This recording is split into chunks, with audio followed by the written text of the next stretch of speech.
He was in the 2nd Squadron, 6th Cavalry in Germany, and he has performed in Desert Storm, and he's been around the world, and he's a resident of Northfield now for quite some time, and he was an Army chaplain, graduated from Army Chaplain School, and also from the Air Force Chaplain School. So he's been through the Army and through the Air Force, and so at this time it's my privilege to introduce to you Captain Keith Beckwith.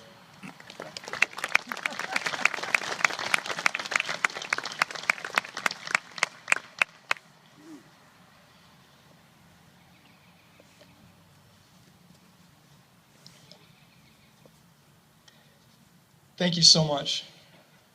I take it an incredible privilege to be asked to speak this morning, to be able to honor the men and women that have paid the ultimate sacrifice. Thank you for all that have put this together. I promise, even though as a pastor, I will be quick, for the weather isn't the greatest.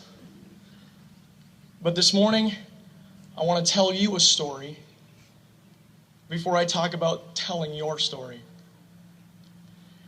The year was December 1950. The 1st Marine Division was beset by 10 Chinese divisions.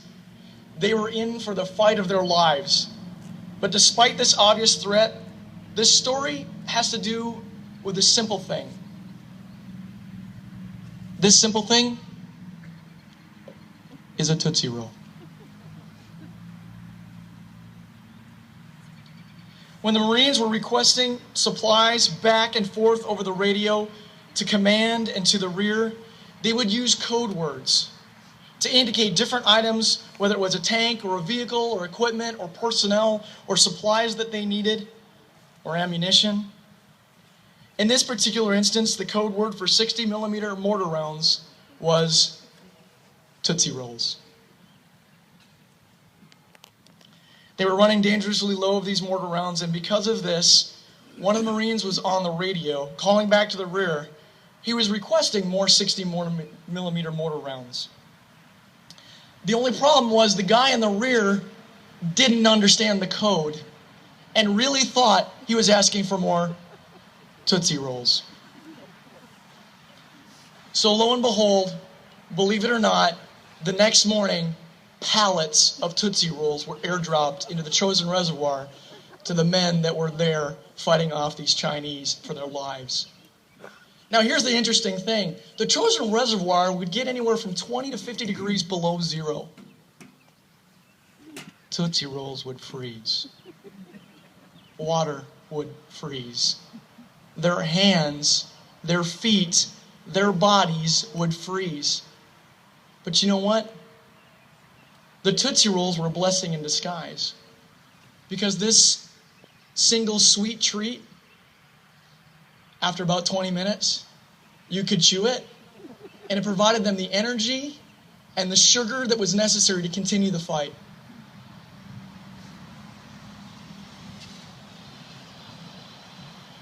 I tell this story to highlight the powerful impact that storytelling has for the hearer. Not all of us have the comfort to tell our story, and that's okay. I have been the beneficiary of many stories, and I'm a better person because of it.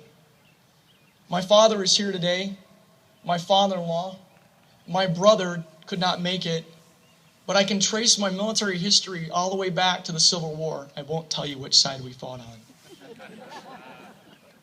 But I am proud of that heritage, and I'm proud of the stories that I have heard. I'm also saddened because I buried 2 uncles a couple of years ago, and I never knew their story.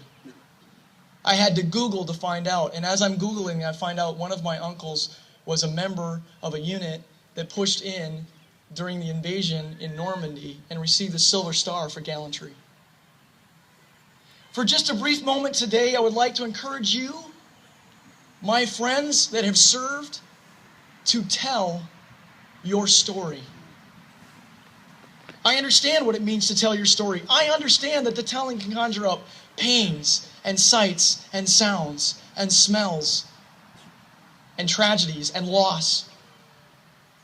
They can become so real. But I also know that the telling of your story brings things into perspective for those who were not there.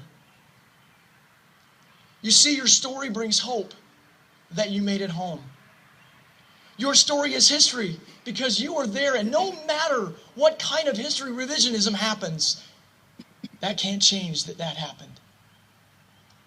Your story tells of courage, that men and women were willing to sacrifice their lives for freedoms that we hold dear and too often take for granted.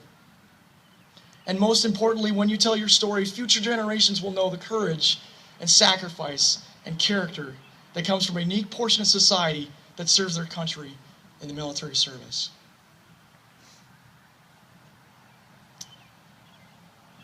I hope you had a great weekend. I hope you had time to spend time with family and friends and reflect.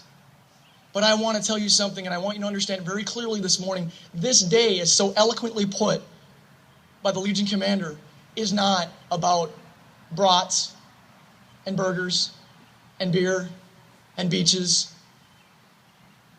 It's about the men and women that are etched in names on these stones behind me and these stones in front of you. We have one day in all of our year, 365 days, in which we remember the sacrifice these men and women gave. General George Patton said this eloquently: "It is foolish and wrong to mourn the men who died. Rather, we should thank God that they lived." You see, in telling the story, there's a reliving. Again, I mentioned the loss, the pain, the tears, the sights, the songs, the smells, the blistering heat, the crushing cold. But in all of that, there is this amazing experience as well, that when we tell our story, we are reminded that I made it through. That I stood alongside great men and women that were willing to give their lives for one another. Often when asked of our soldiers, our Marines, our airmen, and our sailors today that are serving, why do you do that? Don't tell me it's just for college funds. Because as they're sitting there and wondering where the college check is coming from and the rounds are hitting and the bullets are flying, they're not thinking about that. Do you know why they do it? They do it because of the man or the woman to the right or to the left of them.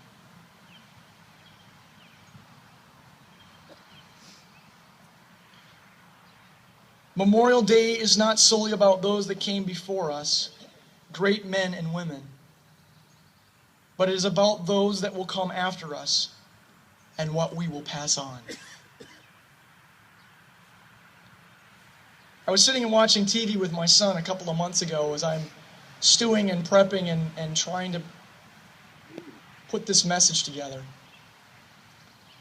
And on a TV show, they were trying to interview and film and tell the story of special operations. And the problem was that video would never get out. And the commander was quite antagonistic towards this video crew and their newscasters. But at the end of it all, this classified film was showed to the team, the commander and his staff. And this is what it said: "Our armed forces have turned the tide of wars. Young men and women from our great country's four corners humbled history's worst tyrants. We carve our thanks in stone. We stamp it in metals. We carefully tend to vast fields where men and women gave their lives for freedom now lay. More than ever in our history, we cannot fail to pass these stories of courage to the next generation.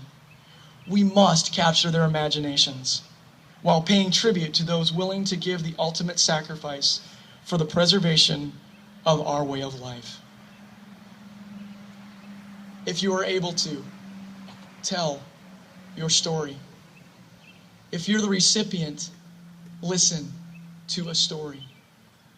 And if you're able, pass that story on so the great sacrifice of these men and women will not be forgotten. God bless you, and God bless America.